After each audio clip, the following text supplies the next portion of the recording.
Assalamualaikum dan selamat sejahtera kepada ibu bapa penjaga murid tahun 1 SK Feda Panus 9 bagi tahun 2022. Terima kasih kerana meluangkan masa untuk mendengar dan menonton video taklimat murid tahun 1 2022 Sekolah Kebangsaan Felda Palung 9. Taklimat dimulakan dengan maklumat asas sekolah. Sekolah Kebangsaan Felda Palung 9 mempunyai 31 orang staf akademik dan 4 staf sokongan. Guru besar SK Felda Palung 9 ialah Encik Nur Hisham bin Aziz, PK Pentadbiran Encik Nasiruddin bin Zakaria, PK Hem Encik Tamir Selvan, anak lelaki Sita Baram, PK Kokurikulum Encik Syafatul Nizam bin Abdul Syukur. Maklumat asas bagi sekolah dan murid. Setiap tahun mempunyai 2 buah kelas. Bilangan murid dan kelas tahun 1 bagi tahun 1 Ehsan seramai 29 orang murid, manakala bagi murid 1 Ikram seramai 28 orang murid.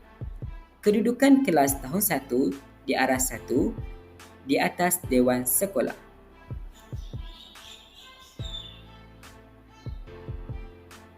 Maklumat persekolahan. Sesi persekolahan bermula pada 21 Mac 2022. Murid tahun 1 akan mengikuti program transisi selama 4 minggu. Murid tahun 1 hadir ke sekolah mengikut pagar utama. Seterusnya, mengenai waktu balik, bagi murid tahun 1, hari Isnin, Selasa dan Rabu, murid-murid akan balik pada pukul 1.10 petang, manakala pada hari Khamis, murid akan balik pada pukul 12.40 tengah hari. Seterusnya pada hari Jumaat pada jam 12.10 tengah hari. Diharapkan para ibu bapa dapat meluangkan masa untuk mengambil murid pada waktu yang sepatutnya. Penjagaan kesihatan. Ibu bapa perlu peka dan memastikan kesihatan murid sentiasa sihat sebelum hadir ke sekolah. Pertama, murid perlu sentiasa memakai pelitup separuh muka. Kedua, murid yang bergejala perlu membuat saringan COVID secara kendiri di rumah. Ketiga, murid bergejala tidak perlu hadir ke sekolah dan maklum kepada guru dan murid. Dan yang keempat, murid perlu membawa hand sanitizer sendiri bagi memudahkan proses menjaga kesihatan. Maklumat tambahan, sekiranya murid tidak dapat hadir ke sekolah pada hari tersebut, sila maklumkan kepada guru kelas sebelum jam 10 pagi bagi memudahkan urusan pengisian kehadiran dalam sistem atas talian. Seterusnya, mengenai waktu rehat. Pertama, murid akan makan di dalam kelas sahaja. Murid yang membawa bekal tidak perlu turun, hanya perlu membasuh tangan di luar kelas. Kedua, murid akan beratur dan membeli makanan secara lalu di kantin dengan bantuan dan bimbingan guru. Dan yang ketiga, guru akan berada bersama murid di dalam kelas sepanjang waktu rehat. Seterusnya, mengenai pakaian. Murid perlu memakai uniform lengkap sekolah. Digalakkan memakai kasut berwarna hitam, namun tiada halangan untuk memakai kasut berwarna putih. Seterusnya, memakai pakaian sukan jika ada waktu pendidikan jasmani sahaja ataupun pada waktu yang dimaklumkan oleh guru. Dan yang terakhir, tudung yang dibenarkan hanya tudung 2 lapis, tidak dibenarkan. Susunan tanda nama dan lencana. Kedudukan tanda nama dan lencana seperti dalam gambar, di mana lencana berada di atas dan tanda nama berada di bawah lencana. Okay, sama juga untuk murid lelaki dan perempuan. Kalau murid lelaki, pastikan dia berada di atas poket. Sekarang diperkenalkan guru-guru 1 Ehsan bagi tahun 2022. Guru kelas bagi 1 Ehsan merangkap guru bahasa Melayu iaitu Cikgu Farah, guru bahasa Inggeris Teacher Syafiqah, guru matematik dan guru pendidikan jasmani kesihatan Cikgu Aman, guru sains Cikgu Amy, guru agama Islam Ustazah Adibah, guru muzik Cikgu Rafiha, guru bahasa Arab Ustazah Nur Hayati dan guru seni Cikgu Yusmida. Seterusnya, guru 1 Ikram.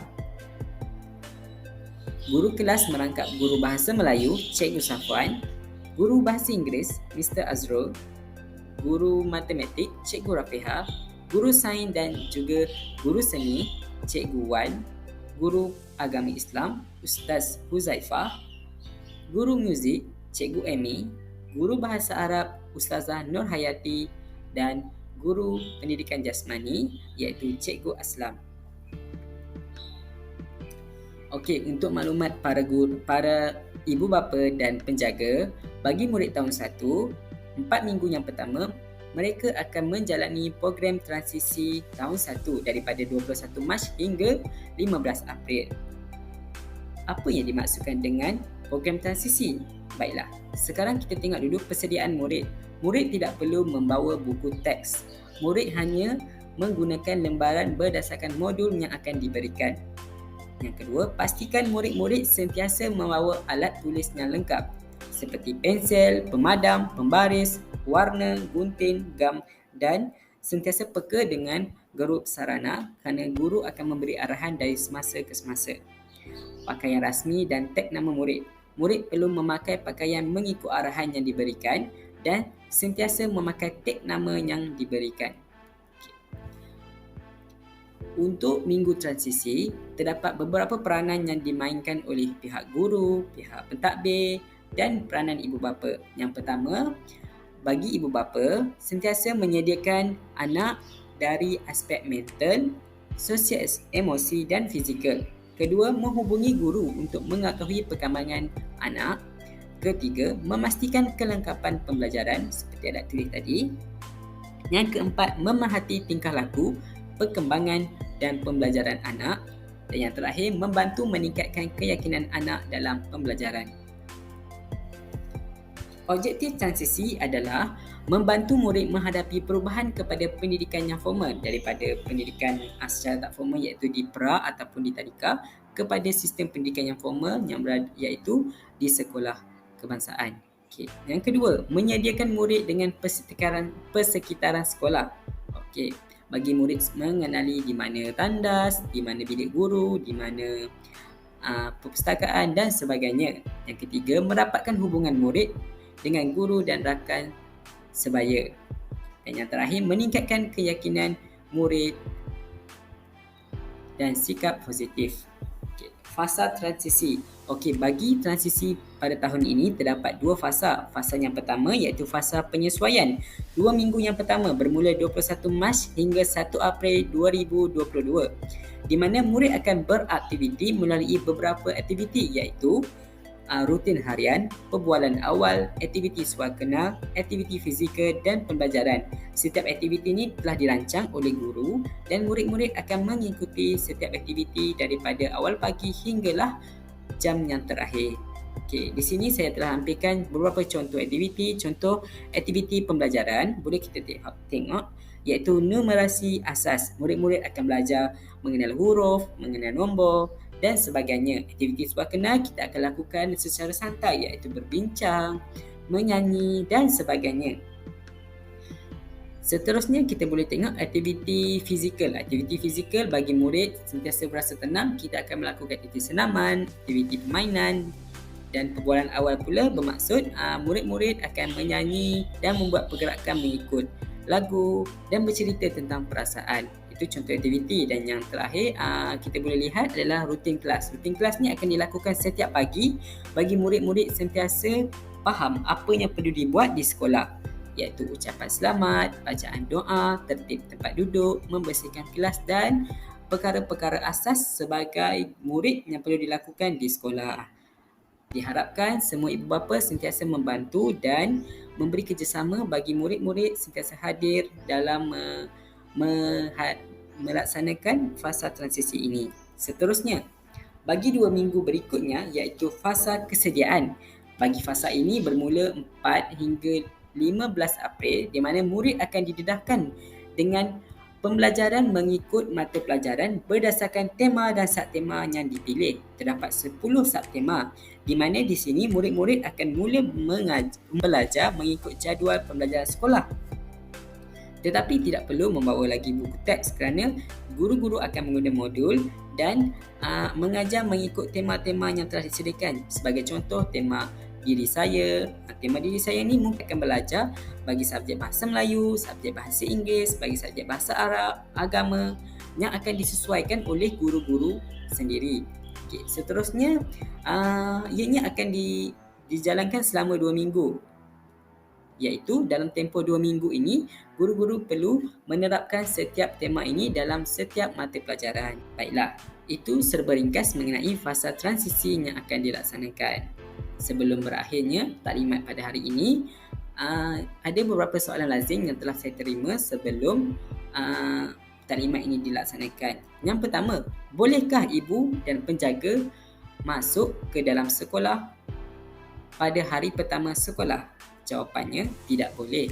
Ibu bapa penjaga hanya perlu hantar murid di pintu pagar sahaja. Seterusnya, murid itu akan dibawa oleh guru sehingga ke tempat yang ditetapkan, iaitu pada hari pertama, murid-murid akan ditempatkan di dewan untuk mendengar taklimat ringkas. Yang kedua, bolehkah ibu bapa atau penjaga masuk ke sekolah pada waktu rehat untuk bantu membeli makanan? Jawapannya masih sama, iaitu tidak dibenarkan. Murid akan dibantu oleh guru ketika urusan membeli makanan di kantin. Yang ketiga, bilakah murid akan dapat buku teks dan jadual sekolah? Murid akan dapat buku teks pada minggu akhir transisi dan jadual akan diberikan oleh guru dari masa ke semasa. Dan soalan yang terakhir, bolehkah ibu bapa penjaga membuat pembelian buku di kedai buku pada minggu pertama? Pembukaan semula kedai buku akan dimaklumkan di dalam WhatsApp sarana kelas. Jadi diharapkan semua ibu bapa sentiasa peka dengan maklumat-maklumat yang diberi di dalam grup sarana kelas. Okay. Sekian, terima kasih. Sebarang persoalan boleh menghubungi guru kelas melalui grup WhatsApp ataupun boleh WhatsApp atau call secara personal. Sekian, terima kasih.